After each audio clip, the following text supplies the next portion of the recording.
Thank you for being attentive. Okay, thank you very much. Number two is any questions, reaction from the group before I subject the panel to a few difficult questions. What question reported is Aquino thing, decentralization and empowerment. So we close the excellent system. Yeah. When we talk about decentralization and empowerment in a utility like Manila Water, and compare decentralization and empowerment in mostly, government monopolies, like in India we do. What is the difference between these two? What is the empowerment and decentralization? Excellent question, Yugal. When the model that was adopted by the Philippine government was a concession framework. Government still owns the assets, but aside from that, it gives full power to the concessionaire to develop master plan, leverage that asset, even decommission it, as long as we meet the service obligation. It is patterned after the UK model, but it was a step short. In the UK model, the UK government under Thatcher sold the assets. Here, it was not sold. The Philippine government allowed them to use it. When day one, that's August 1, 1997, we noticed that the organizational structure in government has many layers, very tall organization. So the response effectiveness to customer complaints or pipe leak, well, it takes weeks, months, etc. I recall it took them 6 to 9 months to order a public utility vehicle that allows the team to address leaks. What we did under the empowerment and decentralization is flatten the organization and create territory teams. Marrying your organization with the DMAs, hydraulic boundaries created by the DMAs, so that a territory team of 5 or 7 people is dedicated to handling a few DMAs. Each DMA could be 500 to 1,000 water service connection. And making the KRA or KPIs very simple. Just 5, which we will review every 5 months. So from non-revenue water of over 65%, it's 13%. Okay? So for a mega city like that, that's extremely difficult task, and we're very proud of that. Okay? That's how we did it. Vinod? Yeah, so you talk about the financing, right? And the main aspects are various sources of financing. Yes. And if we see all around the world, including the developed country, water doesn't attract private equity or private financing as much as many other sectors. So what do we need to do as from policy perspective, from utility perspective, our professionals and association? How to attract the private sector investment into this sector? That's an excellent question, Vinod. One, because private equity investors are very sharp and they can park their money anywhere. First level of review is this country and policy framework and leadership credible? That was the first hurdle. And Fidel Ramos was able to address that. Number 2, is the contract or so-called concession agreement bankable? Okay? That's the second test. The third test, is the management team in place able to deliver on the very difficult service obligations and challenges? Those 3 must be present for equity to flow to the water sector. The Manila Water got listed in 2006. It was 15% oversubscribed. And these are the things that I recall distinctly were the factors that made a difference for private equity to invest their money. Thank you. instant still be. Yeah, Ben? Thank you very much for that really wonderful keynote. I want to come to two points you made about the kind of workforce skills that are required in the future. On the one hand, you said we need the STEM sciences, which are, of course, fundamental. They provide technical knowledge that's critical for managing water supplies across the world. But then you said we need critical thinking skills. And those tend to be nurtured, I would argue, outside the STEM sciences, across the social sciences. And yet, what I find in my world is that while they're both required, it's so difficult to connect these two worlds because they think so differently. Yeah. So how do you connect them? What do you do? Well, I started in an industry that probably there's the ratio of engineers is very high. That's integrated circuit manufacturing. Okay. Yeah, personally, I had to find a way to be positive and to be competitive around a community of engineers. In fact, I need to develop the thinking process of an engineer, although I'm not an engineer. My training is in economics and behavioral science. But there is a space within the organization that I can leverage that my boss, Mr. Tony Aquino, was not an engineer. Okay? But he was. The second is that's where mentoring plays a key role, because when you get out of the STEM or non-STEM program, wow, you still have a long runway. You need to go to the grindstone. But being able to really spot ultimately your career path and what skill set do you need to absorb or develop, that is incumbent on the talent. The industry leader and government can provide that policy framework. Okay? The rest is that they will evolve and be able to be relevant, okay, in a space where most of the talents you will require would be STEM graduates. I don't know if I answered it completely, but that's how you will have to evolve in that market. What makes it challenging now than 27 years ago was technology. Keeps on disrupting the way we work. I didn't face that in the early 1990s. Now, wow, you need to be very sharp, and because your job could be disrupted, obliterated overnight, based on the strategies adopted by government as well as industry and firm level strategies. Thank you. So, Yes. yeah, thank you for your talk, sir. Pardon my layman perspective, but is there a profit motive behind this water infrastructure?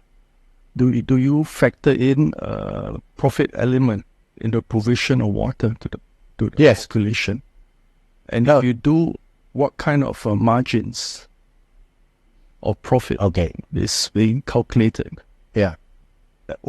Very good question, and that's where we now move to. Because it I know. motivates people who go into the industry. Yeah. Like- It's a very sensitive topic. In the Philippine Constitution, private sector is a key driver of economic activity, and when you involve private sector, there's a profit motive there. When government decided that and saw a looming crisis in Metro Manila, and in Metro Manila, the Public Utility Corporation, who has one of the oldest in Asia, unfortunately, was not delivering the goods. The political bet of then president was, let's introduce private sector discipline and money. Okay? So they framed the model in such a way that there is a guaranteed rate of return in the contract as long as we spend prudently and efficiently. Because no private sector will go in without that profit motive. The third level is effective regulation. Extremely important that that pillar gets developed, okay, and reach maturity so that the credibility of the engagement with the private sector will be high. If they can see that what private sector, the term used is capture the regulator and therefore will only get excessive profit, then that privatization program will not be sustainable. It will be under attack. So you go through that process, certainly more information will be generated by that relationship. At the end of the day, how much money do we make? It's a function of information about how efficient we are in operating that market. The regulator in Metro Manila gets a lot of information and can really know how efficient we are in operating. Okay, thank you. Thank you for your keynote. So I have a question. I really appreciate that you emphasize the difference between developing and developed countries in the infrastructure system and the water utilities. So I think in developing countries, maybe one feature is that ordinary people are very integrated into the process of getting access to water and the repair and maintenance of the infrastructure when the connection access is not completely covered. And which means the definition of workforce and the distinction between workforce and ordinary people, the users of the infrastructure, are somehow blurred.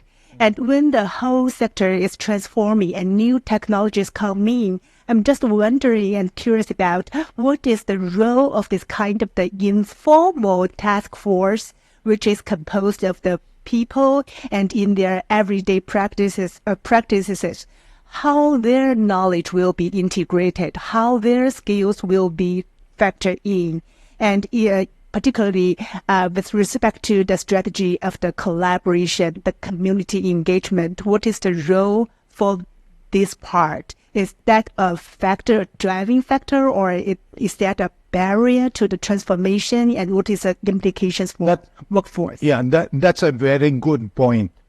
Our experience, the informal sector will play a key role as we introduce a change in the delivery of that service. Community involvement is so critical because, just to give you an idea, how did we address non-revenue water, which is a very difficult KPI? Most utilities are still at around 40 or even higher.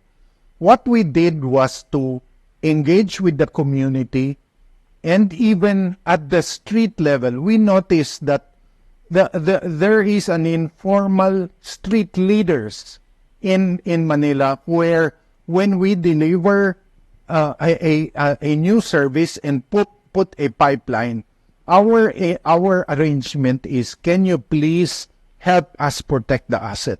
Because if they don't help us, they puncture the pipeline and get water for free.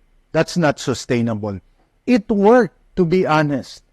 Yeah, because at the end of the day, our territory teams are not there 24/7, but the community street leaders are there 24/7.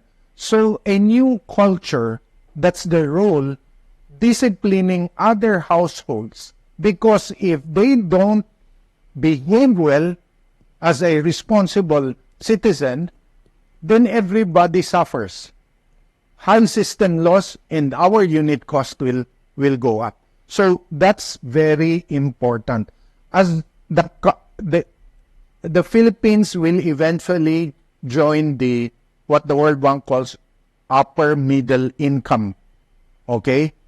I think and that will take some time, probably several years. Informal market, it's a key part of the strategy in the provision of water supply, especially in peri-urban areas in Manila. There's still 1 million people. Filipinos are still very productive. Okay? The issue of aging population is alien, not yet a major issue, unlike in Singapore or Japan, for example. So, in our latest long-term plan, well, more than 1 million people will still have to be served. Most of them are in peri-urban areas.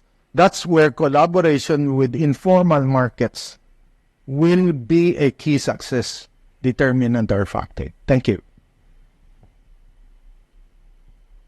My name is Professor Cara Beale. I'm the Director of the Cities Research Institute at Griffith University in Queensland in Australia. And as Perry said, we have we have our own issues with water management and the water sector. I have got a little presentation later that kind of speaks to your question there. But what we've found, and we recognise for the most part, we are a developed country, we're a high income country, and we are able to have a range of different opportunities for people in the water sector. We'll hear from Robin later around AI and digital and data analytics, but that's certainly grown. Where we've come from in terms of maybe having an engineer, civil engineer, and a plumber, or some tradesperson who might be part of that water delivery service chain. We're now looking at a multitude of, as you said, of multidisciplinary opportunities. We need change managers and environmental economics people good at circular economy, organizational psychologists, data analytics people, of course, a range of human relations, a range of different disciplines within the sector. So I really agreed very much about that multidisciplinarity, which will put resilience in the workforce. So I do talk about that a bit in the PowerPoint. I presume we've got some time for those slides. So I won't talk too much there.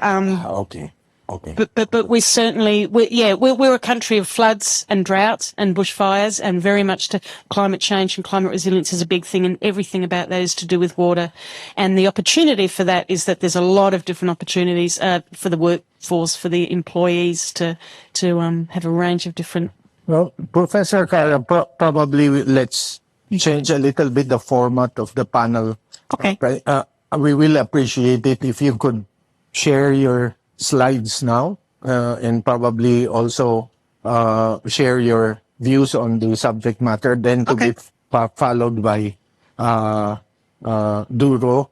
Then I think Dr. Asari will just react to a set of questions that I will formulate after your presentation. My name is Popa Theodore, and I have to say that 1/3 of our employees are expected to retire within the next 10 years. Most of them are qualified or senior staff. Less than 4% are under 30, leading to a huge gap to fill for our company. I'm coming from a utility. I started as an engineer and I ended up as a financial manager of the company. I'm coming from a beautiful country called Romania. It's a developing country. We have 20 million people, and we are situated up in the mountains. It's the most beautiful city in Romania. I was paid to say that by our tourism office. So to know where we are exactly, it's between Dracula Castle, 20 kilometers away, and border with Ukraine, where there is a war ongoing, unfortunately.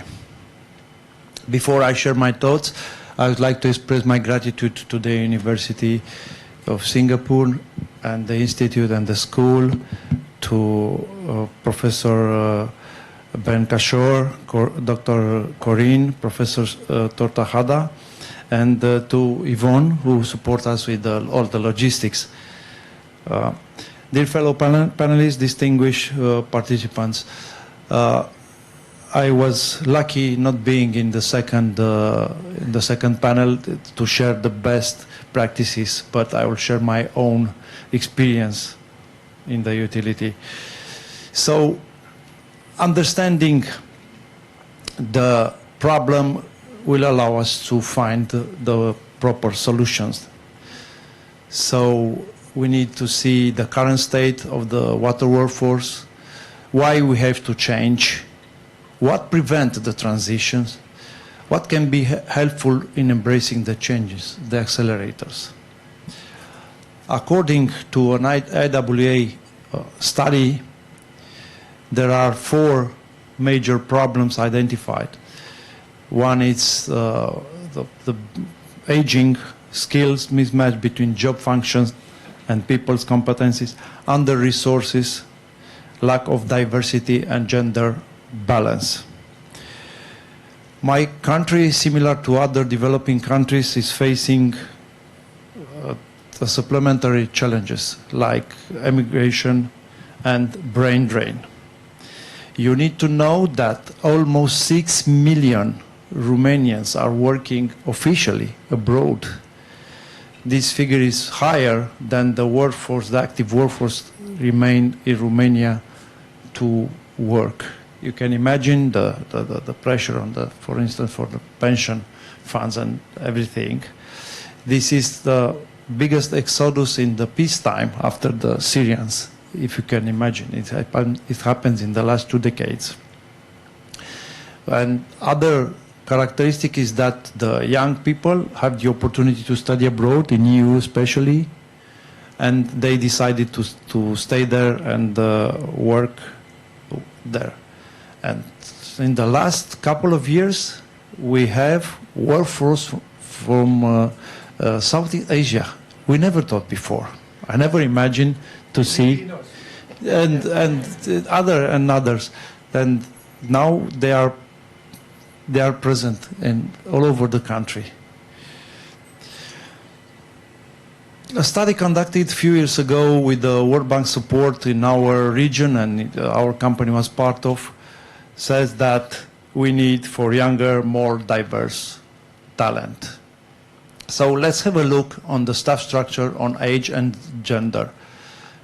The red is women, blue are men, and the size of the circle is the number of employees. You could see that we have 29% women, which is above the figures in the study, IWA study shown before. And you see on the age there is a very small portion of young people, 70% under 38 years and 58 over 49. Let's see the career transition and gender balance by level of responsibility. You could see also that most of the people are in operational, then junior, middle, upper, and top management. The blue arrow shows the movement of men, and the red is women. And as you could see, the few recruitments, promotion, and exit across the management levels, men were more likely to be promoted than women. And the current status is difficult to be changed on the short time. Approaches to innovate the water workforce. I think everything starts with the way of recruitment. If we used to replace one people with another with the same qualification doing the same things, this cannot be working anymore. But I see a big opportunity in these exits in the next years to come, in the year to come. But we need to change a bit the profile of the people we want to employ. We improve the pay system. We are on the free market, and we should offer an improved payment to our employees. We should we skip the older way to pay. We used to reward people having certain years in the company or working in the years they have in total, which make a big difference, like almost 50% between the young and elder employees. Now we skip that. We could have, as a younger, similar salaries like an older one, depending on your skills. We should address to this training and career opportunities, and trying to offer these career opportunities in our companies, trying to adapt a bit the work program. We are very classic. We're starting at 7 o'clock in the morning, put the order, because we need time to organize ourselves, to have our coffee, and then going in the field and starting the job. The young people doesn't like this kind of program. Trying to address the training, I should say that the Romanian Water Association is playing a crucial role. As long as, unfortunately, the school is not filling the gap, there is a delay between what the schools are offering as graduates and what the water sector is needed. So the Water Association gather the major companies, and we are putting together our experts, and we are organized in specialist groups on different issues, engineering or economics or other. There are something like 20 specialist groups. So we are trying to catching up and help each other to exchange our own experience. Of course, we have a cooperation in the Danube region, where we establish together some training centers. One of them is in my company for commercial efficiency. You have here an example from the World Bank about flex work, which could be more appealing for young people. If you ask me if these efforts are sufficient, I think they are not. And I think I would say that we need specialized assistance. And being here in a prestigious university, I think it's the right place to get some answers.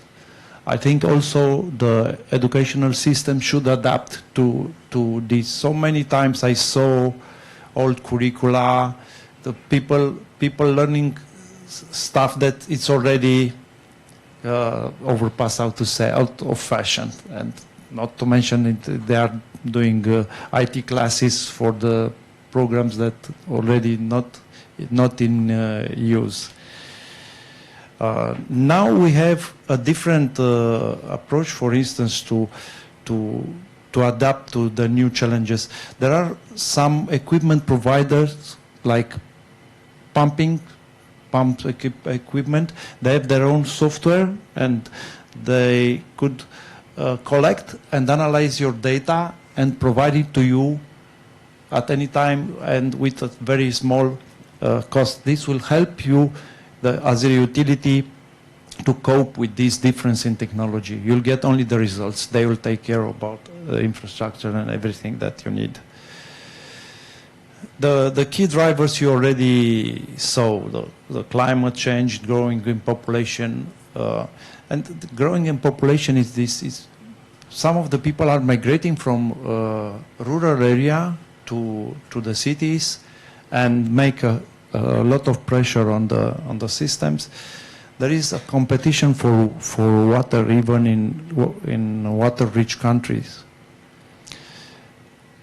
If you are referring to the climate changes. These are actual pictures from my city. We have a lot of water. Sometimes is too much, as you could see. But the floodings were minor until now. But in the last decade, we experienced some storms, very heavy, and although we are in the mountains, we experience drought, which we used to have at every 6 or 7 years, a small drought, meaning that we are using our underground sources for 1 month. But in 22, we used 5 months, which changed completely the picture, the way of delivering water into the city, and of course the cost. It was at the same time with the energy crisis because of the war, and we are almost on loss and that year. So what will this mean? Water is moving from linear to circular economy. Now it's a thing. As a developing countries, we are in a bit of delay. We know about this, but we are trying to catch up, to invest in this circular economy. The technology is advancing exponential. This is, I think, the problem. Now we have satellite flooding monitoring, the water loss search. We've tried also in my company this scanning from the satellite to find water loss. We have advanced metering infrastructure. Now we can collect a lot of data in real time. We have blockchain, digital twins, the virtual machines that replicate the real life. You could conduct your process of water treatment or wastewater treatment via artificial intelligence. Now it becomes more and more, let's say, popular. But we need different workforce qualification and remodeling the operational processes. You know, the people are wondering what happens with me and what happens with the processes we have in place. Every stakeholders have different drivers. The utilities have internal and external drivers. The internal is always efficiency, reducing cost, as we discussed, a profit. Don't be afraid of these terms. Even if we are public, we should work on profit, because otherwise somebody will pay, and the customers will pay for that, not profit.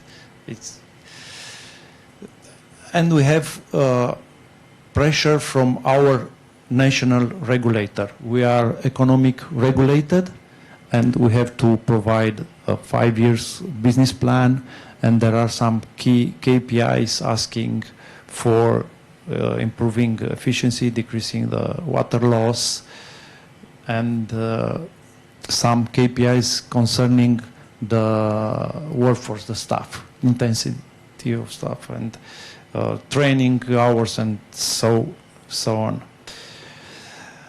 EU, as a part of Romania, it's a EU country member, and as a part of EU, the new programs are subject to taxonomy, meaning that all the investments should address to increasing energy efficiency or reducing water loss. If not, you're not getting the money from EU. And also the international financial institutions are using quite similar approach.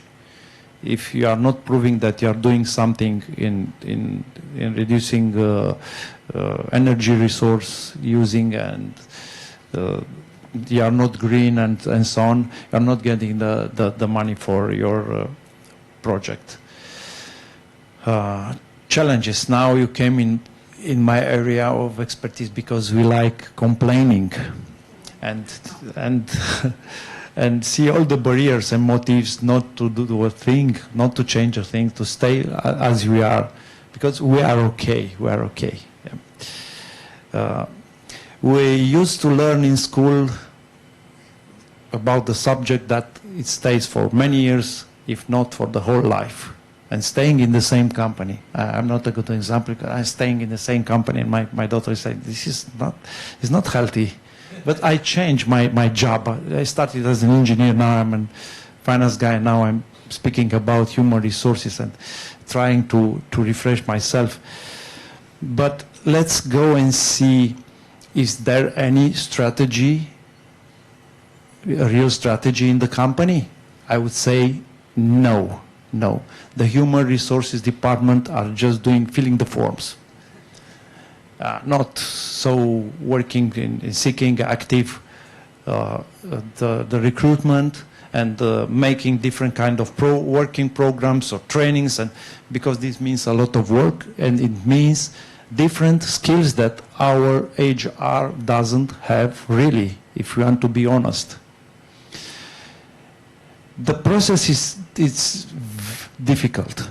If you want to adapt, it means that you have the existing workers and you need to go with them in trainings, in school, to see if they adapt, to change the way of working, the job descriptions and so on, and all these processes could be very, very difficult. The lack of finance, it's easier to understand.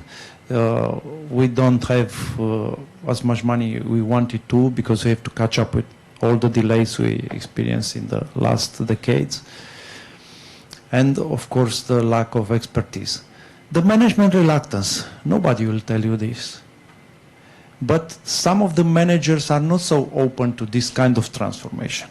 Because if you have only a few more years until your retirement, maybe you'll be tempted to stay like it is, trying to survive this period. The people's resistance is normal. Why to change now? We used to work for 10 years and years before.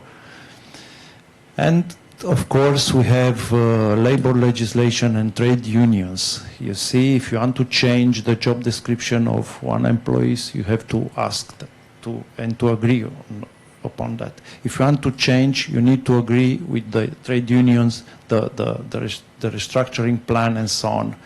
And the EU legislation it's very strict in this respect.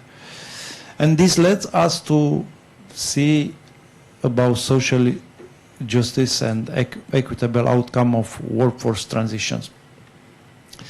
Water, it's about people, including our workforce.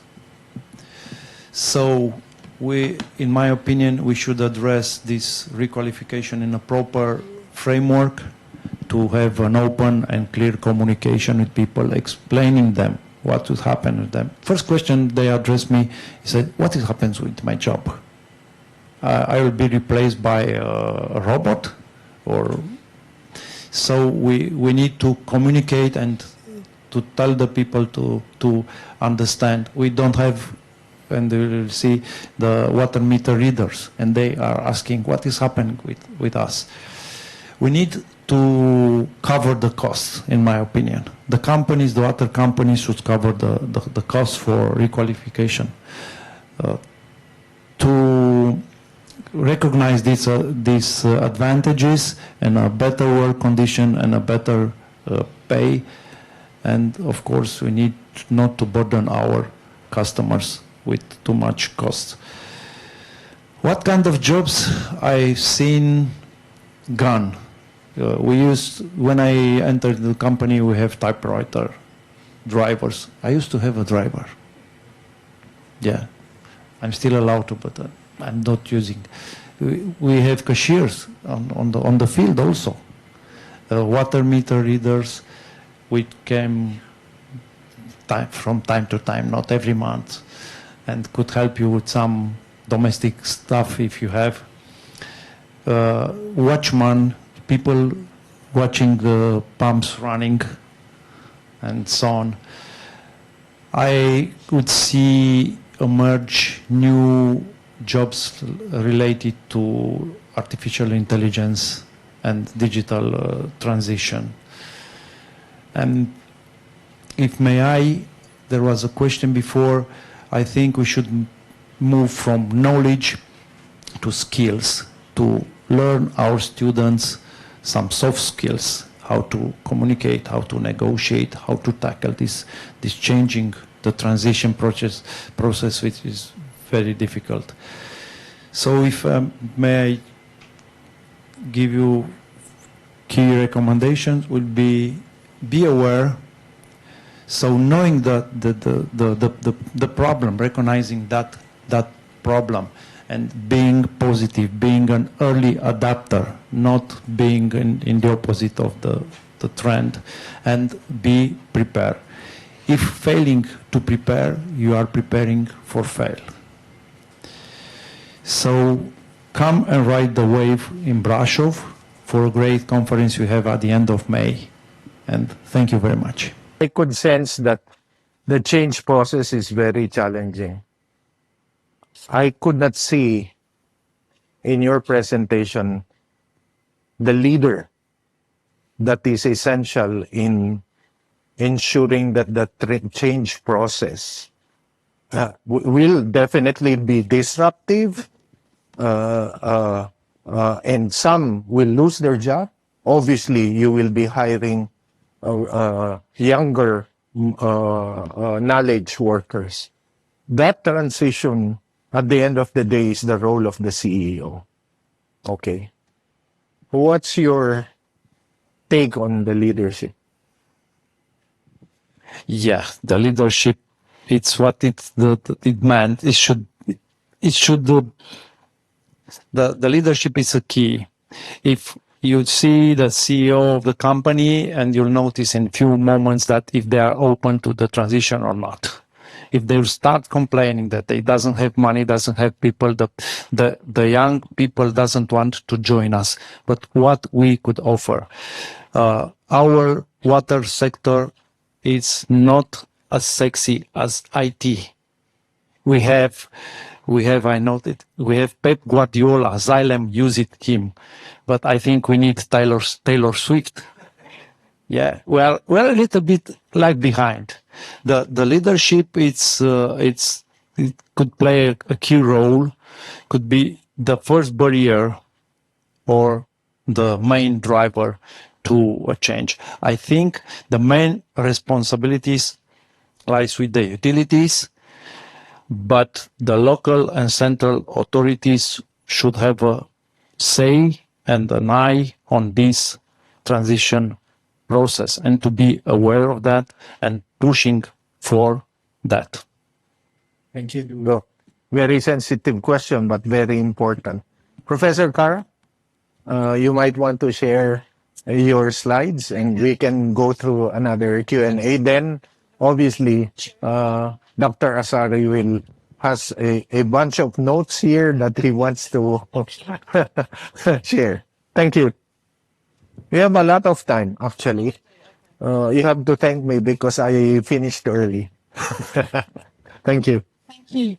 I'm going to change the title of my presentation to "What They Said," because really a lot of what I'm saying it resonates very strongly with the previous two speakers, and I'll give you a bit of a perspective from Australia, where I come from. I've already introduced myself. I'm Kara, Director of the City Research Institute at Griffith University. Who's been to Australia? Yeah, who's been to Bris Vegas, as it's called? Okay. Has anyone heard of Griffith University? Yay, good. Okay, you think so? Excellent, good. How many researchers are in the room? I'm just wondering, yeah. Okay, researchers, utilities, I know there's PUB, others, government, okay, NGOs, any NGOs or consultancies? No, okay, no, Arab. It's good to know the audience. So I'll give you a little bit of a talk about my water pathway very briefly, and then pretty much the sort of thing that we've been talking about, the transformations, some current challenges, some Australian perspectives, and then I'll summarise. So like all waterways, my pathway has been convoluted and interesting, So, yeah, early on I've got an environmental science degree, an undergraduate degree back in the early 90s. While I was there, I took my first job in the water sector, which was septic tanks and sand filters and on-site wastewater treatment back in 94. I mentioned a little bit about being a woman in the water sector. I certainly was pretty much the only crazy female to be part of that, in that particular time in Brisbane in that sector. Then after I got my degree, I worked in the UK and in Australia in environmental consultancies and so on, mainly around water. So that was pretty interesting. And then I went back to school and did a PhD. I call it a PhD because I spent an unnaturally long amount of time with my head down septic systems, and how it changes when you think what you think you're going to do, and then what you end up doing in life. It really is very, very convoluted. So I would never have imagined I did that. But it was a really, really interesting, lots of soil science and soil physics and so on. Then I went into the government as well. So again, consultancy government research was really interesting, particularly as an urban water scientist, as Perry mentioned, back in the 2000s, 2007, 8, 9, 10, was a major millennium drought in Australia, particularly southeastern of Australia, and that really did create, it's nothing like a disaster to create jobs. So that was very, very interesting there. And then I went back to Griffith University, various teaching, working with the International Water Centre, of which Perry sometimes guest speaks with us at Griffith. And generally working less in the research, more in the director and management space, but been in the sector for about 30 years, which really freaked me out when I wrote 30 years. I needed to go and have a Bex and a lie down, because that's a long time, which means I'm getting old. So moving on, we all know the Sustainable Development Goals, but I think if we can get water right with the Sustainable Development Goals, we really are starting to get everything else right with those goals, because we've talked about today and we'll continue to talk about water is life, water is everything, it's people, and it sustains us. And if we can start to get that right, then everything else will kind of follow on. It's much harder in those low to middle income countries and developing countries, much more challenging. But in some ways there is still lots of low-hanging fruit in terms of trying to improve the service levels of water and sanitation.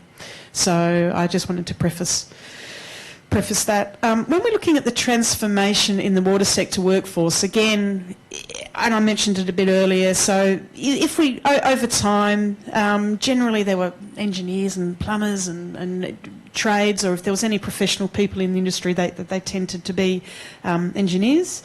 More and more as we go over time, we've got more business and accounting, a bit more IT, a bit more data and analytics, a bit more human resources and so on. And then really, I mean, there can be more, you can add more to this, but I don't know well, you can see that quite well, is a range of different opportunities and a range of different people and skill sets and experience within the water industry. And really, I'd say the last 50 years or so has seen an increase in the need for that multidisciplinary skill set to address multidisciplinary challenges within the water industry. Particularly environmental challenges and these emerging technologies, which again is a very oft talked about theme today. Of course, the costs of resourcing these people increase a lot, and not every consultancy or company or community or country can necessarily have that. But the opportunities as well also increase in that. So significant changes to the makeup of the water sector employees, and as we've all talked about, those responses or drivers, I think possibly similar across all countries and communities that we work in. In Australia, we've seen a rise in the young water professionals and women and people of different languages and multicultures, and those diversity of skill sets quite well match the diversity of needs in the sector. Systems thinking. Perry mentioned systems thinking. This is just a little bit of work I did for just trying to get drinking water. I don't expect you to read it all, but the idea is, wow, there's a lot going on there, and that's exactly it, delivering water. And this is for the Torres Strait Island Regional Council in the very, very tip of Australia. It's 4 kilometres from Papua New Guinea, but it's in Australia, and there's a few islands there, and trying to get drinking water for those communities is incredibly hard to do. A lot around energy, a lot around community engagement, and very little really about pumps and pipes. It's more about the people and the community. So that systems thinking, once we really understand that and start to realise that water is, way beyond pumps and pipes, which I think we're starting to kind of get there. So there's a bunch of different current and emerging challenges in the water sector. I'll kind of pick on 2. And again, Perry mentioned it, and you mentioned it also, Teddy, is the infrastructure vulnerability to extreme weather events. So, yes, I am very much I see everything through climate change lens. I think it's really, really hard not to. And particularly in my institute, the Cities Research Institute, if we don't make everything climate safe or climate resilient, and I know we use that word a lot, but we need to think about how our infrastructure and the systems and the processes around delivering safe water, how we're going to really manage that, and there's opportunities around learning from good disaster management. Process is becoming resilient, becoming more prepared, becoming more proactive, and I think this really lends itself to that. We need good workforce to be proactive and resilient. There's quite a lot of barriers around that. We still really don't know the weather patterns in Australia. It was meant to be an El Nino year, so really a lot of drought, and we could mention demand management again, and all of that sort of thing. And we've had one of the wettest summers we can remember, so it's still a lot of unknowns around these weather events. Talking to a taxi driver coming from the airport yesterday, and he was saying this flooding is becoming more intense and more frequent. So we all know about it, but we really need to always think this is a systems problem.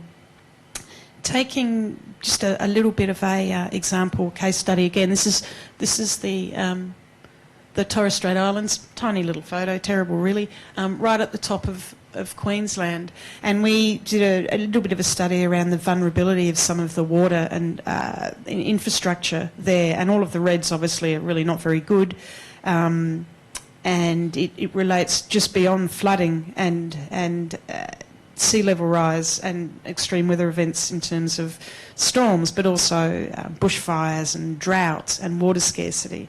So it's quite complex.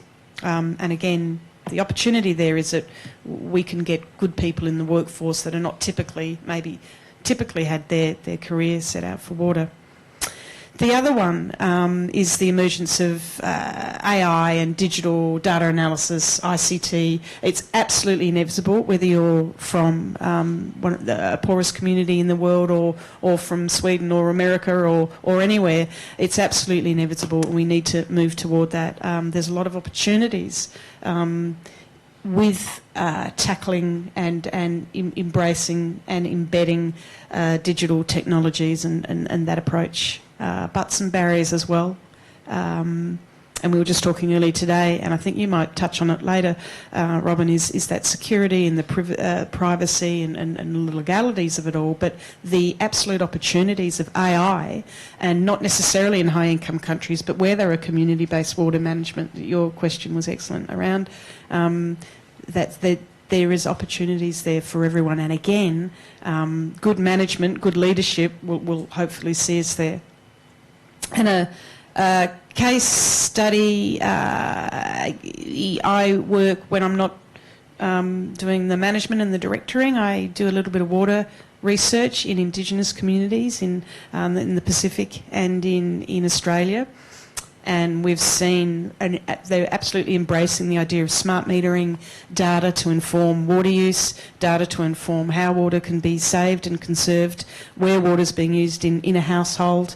And that is, and we're currently working on a project of getting that into an app there as well. So, and pretty much the equivalent to low-income middle communities, sadly, in our Indigenous populations. And if we look at the intelligent metering maturity model, is a concept some of my colleagues very recently published. It's very hot off the press, and it's really looking at how we go from that basic operational. And if you look at it, that's kind of the same as the job skill sets that I showed earlier. It's kind of increasing as we go from operational to business focused. And to more customer-centric, there's more and more applications and advantages of the AI, the digital, the data analytics. So again, linking back to our panel focus on skill sets and workforce, there's some huge opportunities. With that come challenges, upskilling or finding or training new those new skills, or ensuring that in courses, whether they be vocational education courses or university courses or trades, that we're including these concepts and these basic ideas of good data analytics, being numerically literate, understanding charts and graphs and so on from a broad perspective, but also incorporating all of our future scaffolding of training and skill sets into our water organisations. Yeah, I'll leave that one there. So in terms of Australian perspectives, so when we talk water, Australia's really big, and so Singapore is sort of right in the middle of that tiny, in the middle of the what's that called, a magnifying glass. So it's something ridiculous, like 10,743 times as big as Australia is as Singapore. And it's geographically very different, seasonally very different, and our water supplies are typically, we've got around 820 dams, so we really do have lots and lots and lots and lots of surface water, so that's a lot of climate-dependent water supply, and yeah, so there's some stats there, 575 gigalitres supplied annually, and that's supplied. Extracted is a lot more than that, but supplied in terms of a utility perspective, so that's around $1 to $4 per kilolitre. So it's pretty cheap. In fact, it's still very, very cheap, and so it's not necessarily an economically viable prospect for certainly private water suppliers in a sense. So basically they're public water supply systems. We are a country of droughts and floods, as I mentioned earlier, bushfires and so on, and that really does define the water sector strategies and priorities. We have to be very mindful of that. And a lot of regional, rural and isolated communities, which I've mentioned earlier, some of which do not enjoy very good water and sanitation outcomes. So water to sanitation hygiene is something that I also research a lot, and it's still very, very unimpressive in Australia. We have certainly not reached our SDG 6 in that perspective. So it is distance can be a big issue with water, with piping water. The water-energy nexus in Australia is a massive issue. It is not cheap to pump, distribute, treat, etc., water and wastewater there. So that's always a lot of decentralised systems which come with their own unique issues. So, yeah, just a couple of pickies there around we can have a flood and droughts very close together. So there's around just under 30,000 people employed in the water sector, and there is an expected growth in the next couple of years, around 8%. There is a growing number of women and people of diverse linguistic backgrounds. Young water professionals have really risen in the last 5 to 10 years. They've been absolutely interested in the AI and in the intelligence and data analytics, but also the community engagement side, customer behaviours, and a range of different disciplines and focuses in water. There is still a gap in the sector. there's definitely a shortage of skills, and we're not quite, our training, how we embed some of our education, our courses in university is still pretty much behind the 8 ball, I think. The other thing I'm very passionate about, and which mentioned again is how do we draw on our Indigenous science and practices. So I'd say many countries have their First Nations people or Indigenous communities, and for Australia we are the oldest enduring, we have the oldest enduring living culture in the world, and they are amazing water engineers, and they've got some excellent long-term strategies, if you like, and they've seen the climate change over 60,000 years, and I think really in terms of incorporating them into the water sector is really, really important. How the best way of doing that is quite tricky. An example, the other thing, I've got a book here that we brought in and integrated some water stories into that idea of conserving and managing our water, and that's very much something that, again, I think as leaders we try and seek to educate early and to get people interested in water, because George Clooney's not going to be around forever, and we're going to have to get them interested in... I'm trying to think of some really cool Netflix series names starring George Clooney and say Nicole Kidman with the soundtrack for Taylor Swift. I don't know what it could be, but maybe you could think we could... What's that? With a water theme. Yeah, that's right.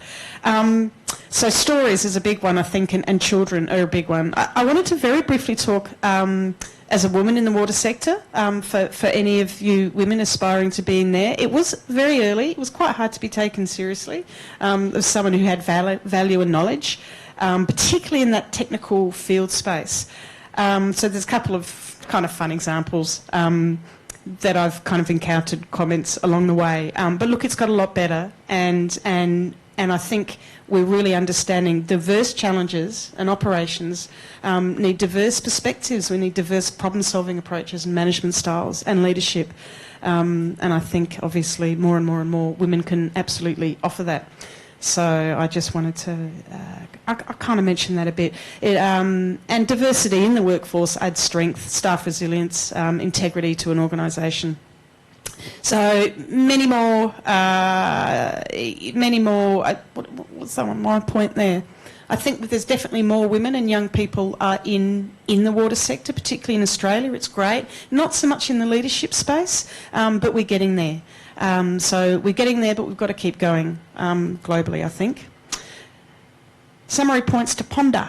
Managing water is not just about managing pumps and pipes. It's about people, becoming increasingly evident. It really is about people. But what does that mean? I think that means really good community engagement and really good that human resources, the stakeholder engagement, the understanding the why. That water is not just a commodity; it's a service. It's part of our life, and everything's intertwined into that. So it's about systems thinking as well. Multidisciplinary water challenges require multidisciplinary skill sets, and again with that Indigenous knowledge. Water is connected to everything. We know this, but the huge opportunities to engage and diversify. We need bold and brave leadership. Perry mentioned that earlier, and you spoke to that as well. But we do need to make a step change. The water sector is typically conservative because it's linked to public health. If we get it wrong, people die. So we are conservative, but it's time to expand and really think how we can deliver that water as justly and equitably and safely as we possibly can. We talk about an ageing workforce. Australia isn't so bad, but again, that's something we need to be mindful of. So I'll finish up with a book. I don't know if anyone's heard of The Lorax by Dr. Zeus. It was the book that got me into environment, it got me into water, it got me into really thinking how community and people are the key part of delivering the safe water. Unless someone cares a whole awful lot, nothing is going to get better. It's not. And that was The Lorax. So I'll leave it there. Thank you, Perry. Excellent, Professor Cara. Let me start, and probably some would wants to share or pose a question. I look up to Australia as one of the countries that is the leader in mainstreaming desalinated water. Okay, you have that in Sydney, in Melbourne. I just want to check in scenarios where, let's say, because of adequate rain, your dams are filled. Is there an instance that you will not run that desal plant? And obviously, society will say, you will pay for that. Yeah. It's there. Okay? So, I'd like to get your view on water security, then the cost of ensuring that water is secure. Yeah, that's a really probably deliberately topical or interesting question, because it has been a big thing in Australia during the millennium drought that I mentioned.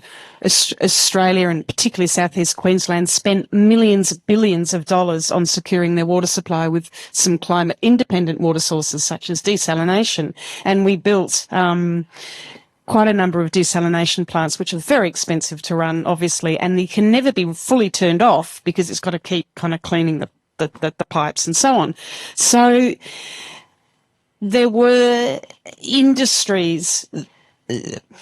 So the water was more expensive from desal, and for a while there, when the water levels in the dams were still quite low, particularly industry or not necessarily non-residential, so commercial and industry and so on would use this water. They were quite happy to pay a little bit more money and use some of the desal water.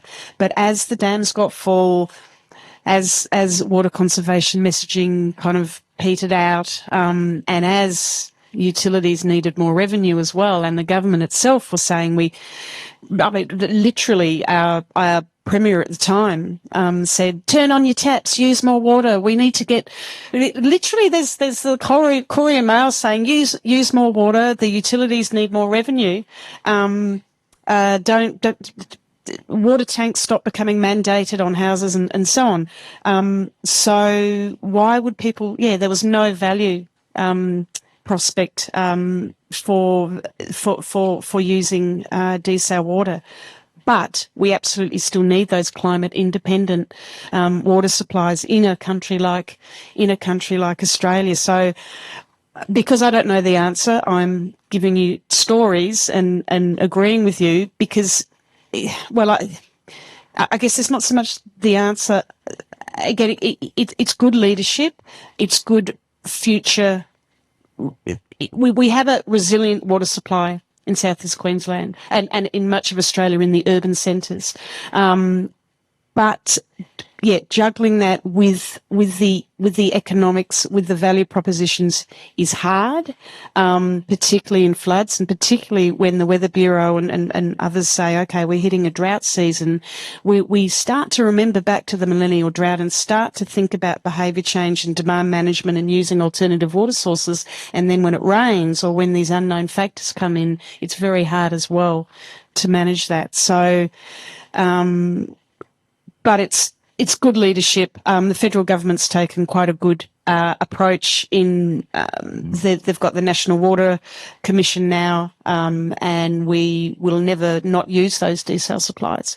But it's a bone of contention. It's a bit of a political question, that one. Thank you. Yeah. Veena? Yeah. So, with the millennium drought, I think there's, many cities have built a diesel plant, including Sydney, Melbourne, Perth. Actually, at some stage, 5, 7 years, 10 years back, on the Perth diesel plant was working, other plants were not working. Sydney was mothballed to a certain extent. But some of the plants now coming back in the picture because there's a, the water level is getting down in Australia in many parts. So those are helping that. And again, it's a leadership which can maintain the pressure from the, economics to continue, can build the resiliency. In fact, Perth is building another diesel plant now as we speak, Alcoma's plants, right? So, looking at the future. So again, the leadership comes in here picture to take the hard decisions, not the soft and popular decisions all the time. Yeah. And I think there's enough memory in the average Australian to know that actually it's probably okay. It's okay that we have those desal plants. It might be those short-term reactions to saying, come on, we need to spend our money elsewhere, or that's been sitting there for years and it's not being used, but we still are getting so used to these security and flood and drought that we're a bit more forgiving, I think. In Australia, that is, but elsewhere it would be interesting. Let me share, because part of my previous job was every time we propose a new service improvement plan and therefore there will be a tariff adjustment in a public consultation, someone asked, I posed the question to the stakeholders. What do you think would be the most expensive water? This is what I just presented. And I posed that to the community. And no one answered, and I told them, no water is the most expensive water. In developing countries, obviously we need water to survive. One is you invest in your borehole. Number two, that's a capital cost. Electricity is expensive in my country, okay? Or you rely on unreliable quality tankered water, okay? And by the way, you get sick. You just add all those coping costs, and what I'm proposing here is probably just a fraction. I think very important is, obviously, it takes a whole community, the whole company to really convince them that this is the path, okay, that we have to take. Developing pay-for-service culture is one of the challenges of the water sector. And you need communications specialists, social engineers to be able to communicate that well. Any other questions from the floor? Yes, Robin. Yeah, just a question around the workforce growth of close to 8%, yeah, in Australia. I was rather surprised to see that and to understand, the composition and what's really driving that, because in Singapore, I think the workforce size is roughly the same, 24,000. But I think the predictions around it might be flat, stagnating, or declining. Yeah. Yeah. Yeah, that's a good question. I was pretty surprised too, so I checked the reference to that one.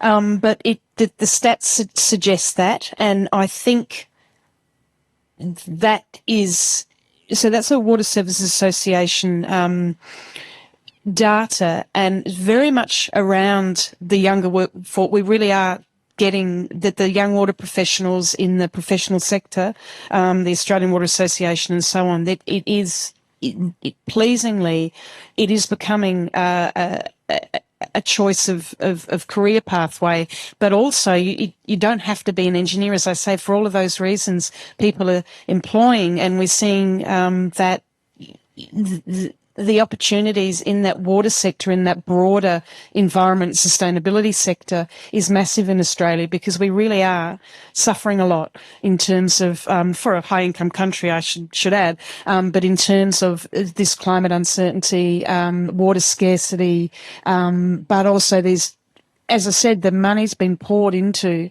excuse the pun, the water sector and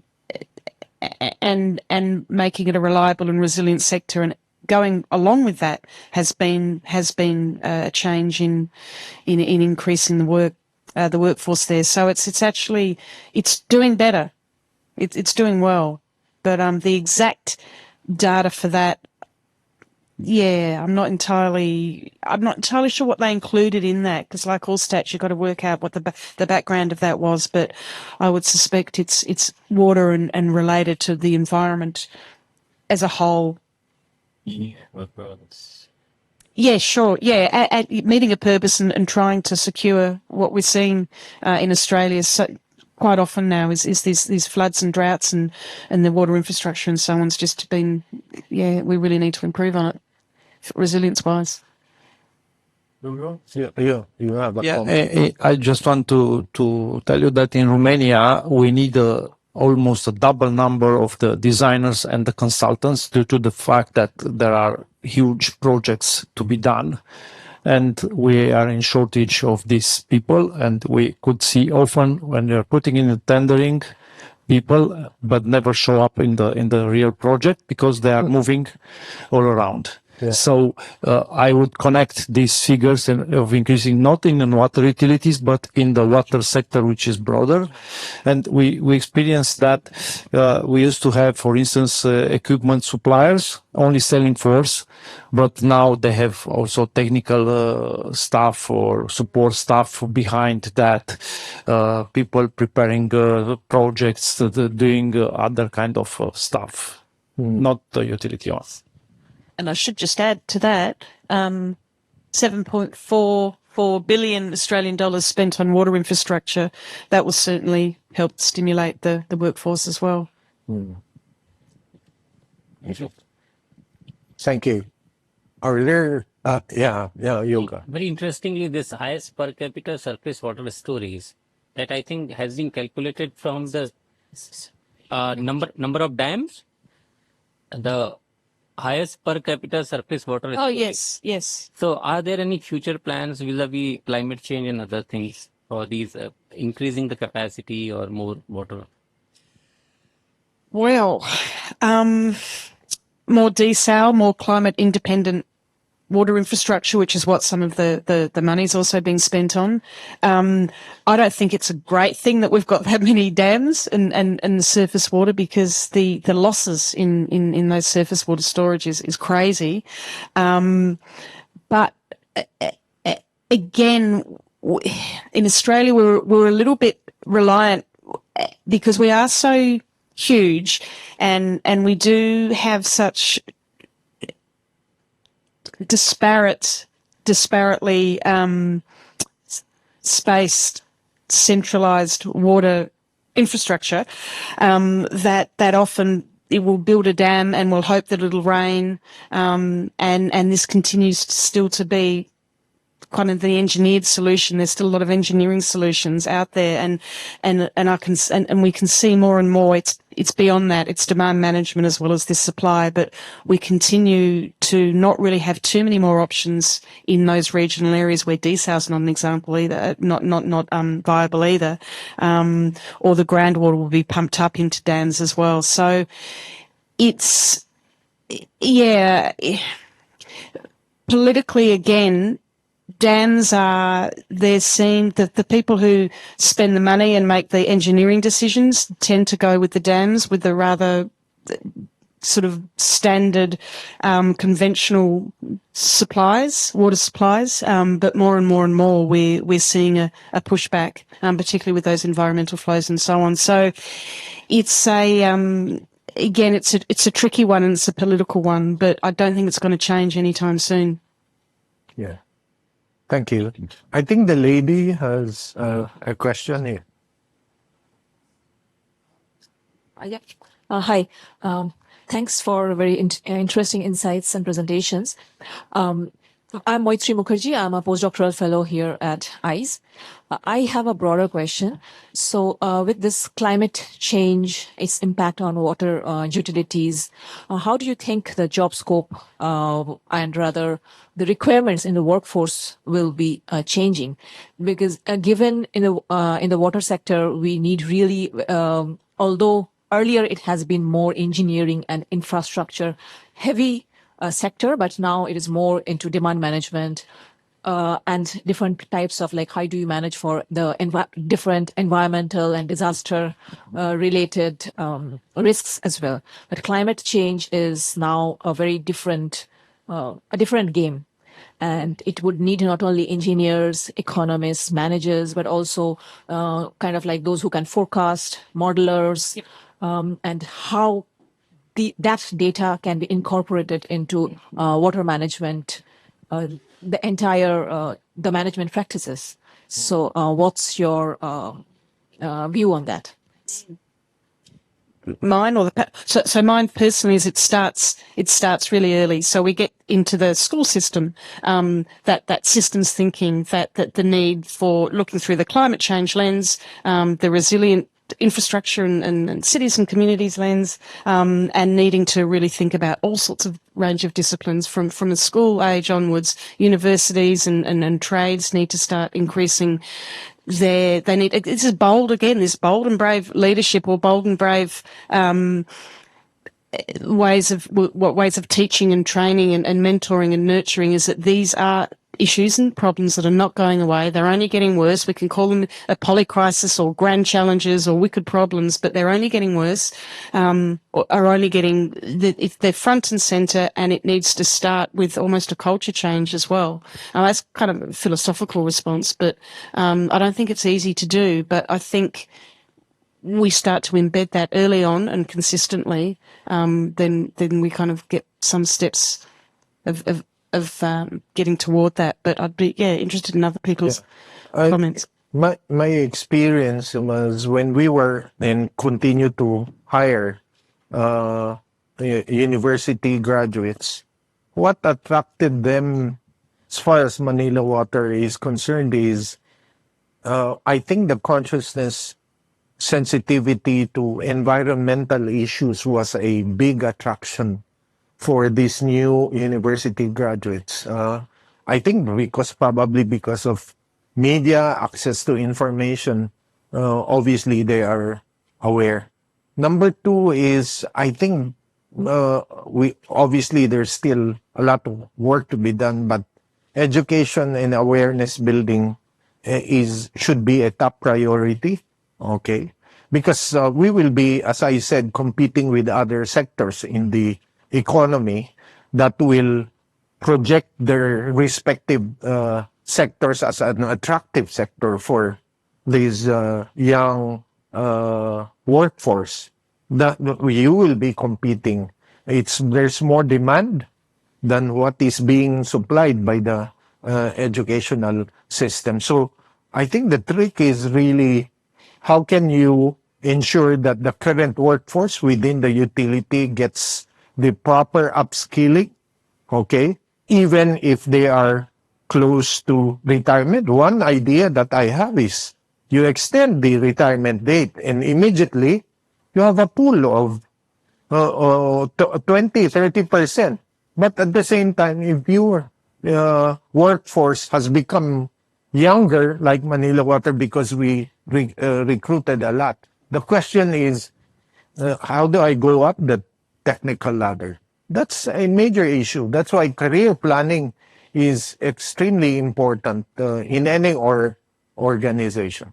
Yeah. Guru, in your case? Yeah, the climate change make us, for instance, to look at the water in an integrated manner. Now we have to put together a water safety plan.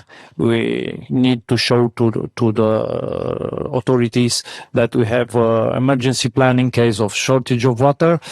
And now a lot of reporting for environmental sustainability are become enforced for every single company. Years ago, I said we have a financial situation, and then we start doing some non-financial report. It was a short story, but now it becomes full of standards about environment, about social, and about sustainability.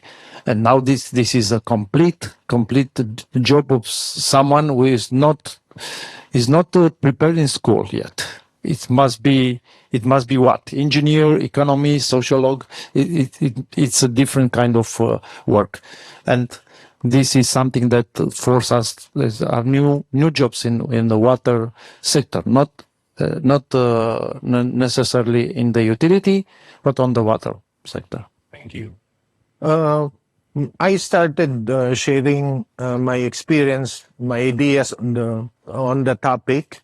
Duro and Professor Cara obviously shared their views on the topic with their local context. And at this stage, I'd like Dr. Asari. He is the president of the Malaysian Water Association. I'm sure he's very busy and I'd like to congratulate him. The next IWA Water Congress will be held in KL, and that's a major achievement, Dr. Asari. I I looked at the Malaysian water sector. If I'm not mistaken, you went through an industry restructuring for over a decade, a major debate in Parliament. I just want you to fast forward, give us an update whether that industry transformation made the water sector attractive for young professionals. Thank you. Okay, thank you very much, Perry, for the interesting question. Luckily, I didn't prepare the slides. Otherwise, I would not answer your question. No, I'm a bit free to answer. First of all, I'd like to thank the organizer for inviting me to be here today in Nanyang, in National University of Singapore. And also, of course, a few people very important that really pushed me to come here. Actually, I'm a very busy person. I wear a lot of hats. Of course, one hat here. I'm the president of the Malaysian Water Association. I'm the CEO of the Syarikat Air Police. I'm also sitting on few committees at federal level, advisor to the federal government on climate change, plus everything. So when you ask the question about who represented, I represent everything. So let me introduce first of all the state of police, Perry, a little bit. I just want to make sure that you understand where I come from. In Singapore, I read from the literatures that the number of leaks that they repair is about 200 a year. 200 leaks. I read somewhere twice in 2 articles and also in one talk. I was there. And in Perlis, which is 20 times smaller in terms of people, population, we repair 20,000 a year. So it's a lot different. So I come from a very, what you call that, very poor asset state. Okay. So in terms of jobs creation is probably a bit different. We have a lot of things to do. Every day I repair something 100 leaks. And I have very little sleep, Corinne. Yeah, to make sure that everybody is motivated to work. That's very important. You have heard, I think, complaints that people didn't repair for months. I think Perry mentioned about that. For me, when I started to be as the CEO at the age of 61, actually, I'm now 62. So my golden age is with the poorest state.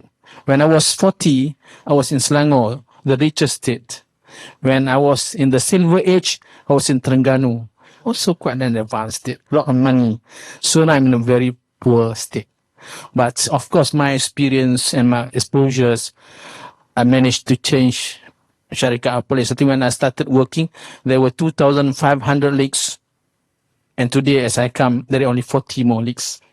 Every day, we are actually having a backlog about 40 from 2,500 at that time. So I think it's a different story. It's about maintaining an old asset.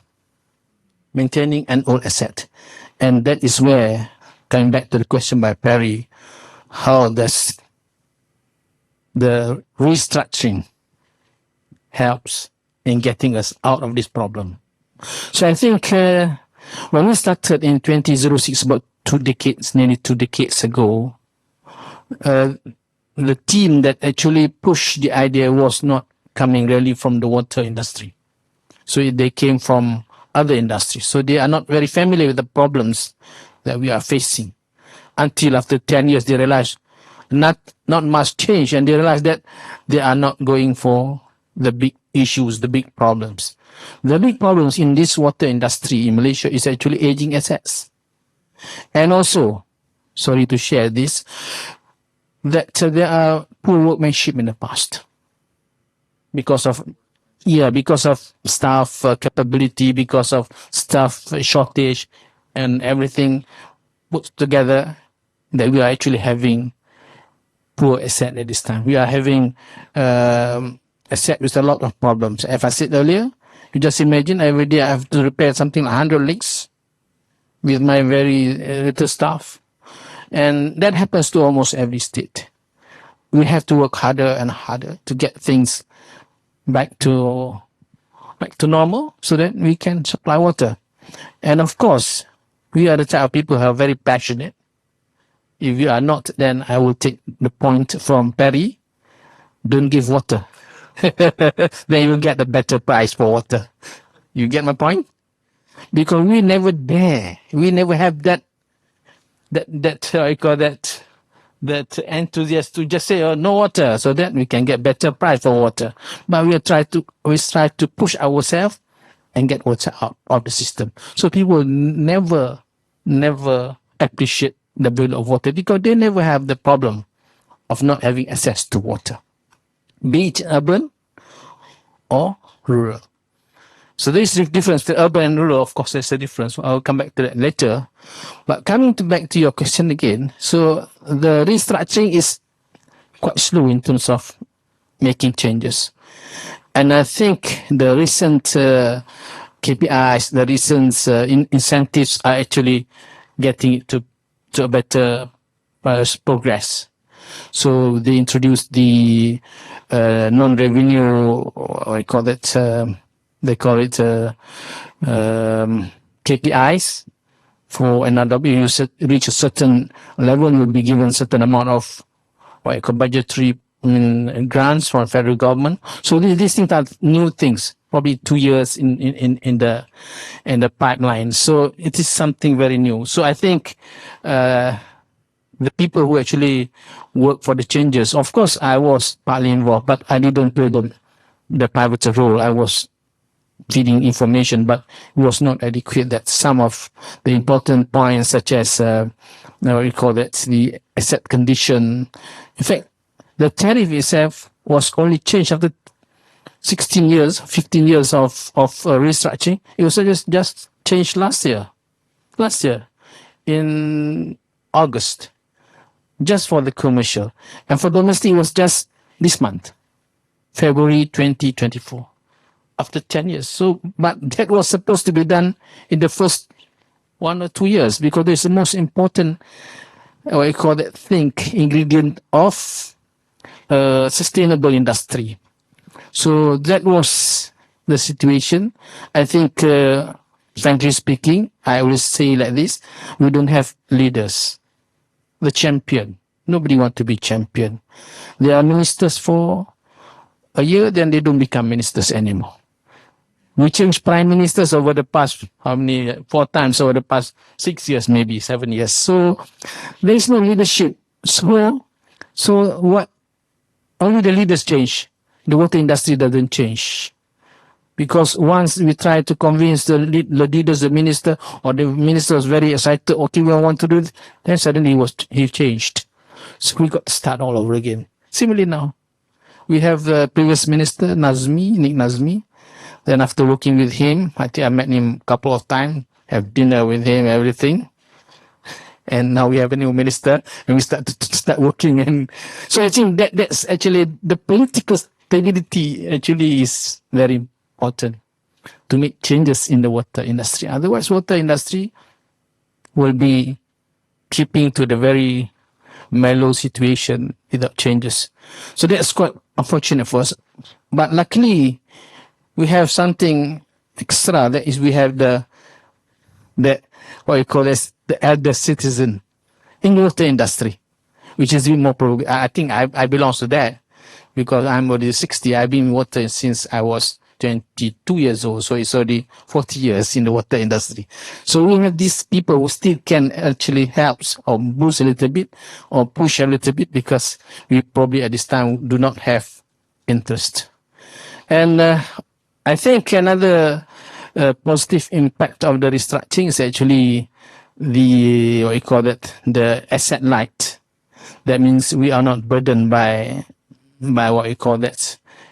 capital investment. So we have another institution, they call it pengurusan asset eyebrow, who has to think about that, and we just do our planning and get things done. So each and every state has different level of performance at the moment. Some of them are a bit more advanced in terms of they are in the profit, but there are still some in the deficit. So it's not supposed to have happen, because as everybody said, in water business we have to make a little bit of profit, and that's actually the whole purpose of restructuring. It has to be sustainable, means to say that the industry itself is able to support themselves. They don't have to go to the government and ask for subsidy. So that, yeah, we are going to the full cost recovery probably. And if you talk to the urban people, they are willing to go for that. They're not going to go for water cuts and water shortages. They will prefer to spend more to ensure the water is available all the time.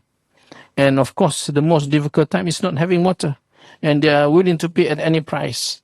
And that is where we are supposed to actually increase our tariff every year continuously, so that we can reach the full cost recovery at one time. But we just, within the 15 or to, let's say, 18 years, we managed to only raise the tariff once. And I believe if we can have another 3 increase in tariff, I think we are quite strong to be profitable enough. And of course, when you are profitable, a lot of people are looking at, and privatization can come in and so on. So I think that's answering your question. So maybe I want to add a little bit on the needs of the urban. So the need of the urban, actually, when you deal with urban what you call that, consumers, of course they are willing to pay, but they want a high quality of service, no interruption. And that is of course possible in cities, in areas like the multimedia super corridor. We have this they call it they have penalty if you can't deliver. So there's a financial penalty in terms of water service. They call it guaranteed performance with financial penalty in multimedia areas. So these are actually the standard of service that is expected from really urban areas. And of course, for the rural, they like to go for cheap water. I mean, free water, subsidized water, and this actually is counterproductive to the water companies. So that is why I think they need to strike a balance between the social and the economics of the water industry. One more thing that I actually want to share also is I'm not trying to be popular with the ladies, but I did a study a little bit. I read an article actually from Taiwan on who make a good leader, a good CEO. Is it the ladies or is it the man? Is it the young or is it the old? So that was an interesting finding. As far as if you look from the perspective of social relationship between a company, a water company, for example, and the people, the ladies make a good CEO. Because there was a study made on 3,000 companies in America, USA. So the ladies are actually more positive to social issues pertaining to people's interests. They are very, very, open as compared to men. I don't know that's true, but that's based on study. And then the elder people are more compared to the young. The elder are more open to social relationship with customers. Yes, of course. Yes. And thirdly, there are four characteristics. Thirdly is actually on capability. Those heroes who are less capable, they are less social because they try to keep themselves within the small area, whereas the more capable are more open to people because they know they can actually manage the people. So the capability will help them in having a good social relationship with their customer. And lastly is confidence. Those CEOs with very high confidence, they don't like to deal with others. They can manage themselves. They don't social around. They like to do within their own organization. There's a finding from one paper written by Taipei University on how CEOs actually deal with social responsibilities in actually a mix of industries actually. So that's why I'm saying that CEOs can come from both, and we have tried with a lot of CEOs. Most of them are, and when I was talking just now, a lot of questions coming from the men, and I think there was one lady at the back there. The last question, I was observing that, and there was a very important thing. That was my last point, Perry, about the workforce that come from the external workforce, the people. You have the organization, you have workers, you have staff. But for water industry, for example, the external workforce, whether it's formal or informal, is very important. I personally has been engaging with they call the street leaders, the community leaders, and they are willing to work for you. If I say I'm not, I hope I don't exaggerate. More hardworking than your workers. They go around within their streets looking for leaks and reporting to me, and I got to make sure that it's done, so that he is actually keen to go for another search for leaks. We are getting it free now because I have met with few people when there are problems. When I started repairing 100 leaks a day. So I got no more leak to repair. I got only 40 always around in my data. So I need more. So there are people, the street leaders, who are willing to work for you and walk around and report to you, and you immediately take action, and they report you again. Of course, one day I got to think what I am going to commensurate that, but that doesn't come yet. So I think having a good relationship with the people, with the public, I think the question is about how do we get this? I think that is one of the ways for us, companies with aging assets, need to do. Maybe Singapore doesn't, because Singapore has only 200 leagues, so they can manage with their system, everything. But if I use my IT, I think that my IT will be blinking everywhere. Leaks everywhere. So I think that's the reality of the situation in my country as compared to others countries. So I think I will stop there, Barry. Of course, I have more to talk here, but I think that's enough. Thank you. Thank you very much, Dr. Asari. We're about to end, and I recall Dr. Mahathir, on an official visit to the Philippines, told the late President Fidel Ramos, which he needled the president, and I'm paraphrasing. He said, as far as the very poor telco services in the Philippines, you have 1 million landlines at that time, early 1990s, and you have 1 million households waiting for a dial tone. Okay? Wow. From that point, the president transformed the electricity sector, the telco sector, and water. My take is restructuring an industry so that it becomes really attractive and meaningful career for everyone. You could take the path of Singapore, where the next 50 years they plan it, it's very clear. Or like the Philippines, you need to be in a crisis. It's like a crisis-driven policy framework. You need to have a power crisis, you need to have a telcos crisis before things, a water crisis before things will, and obviously I would prefer the former, but the political economy of the sector, as you mentioned and described accurately, is a major challenge. Well, on that note, I'd like to obviously thank the participants, obviously the panel, my co-panelists. I certainly hope we provided interesting insights to a very difficult topic. Thank you very much.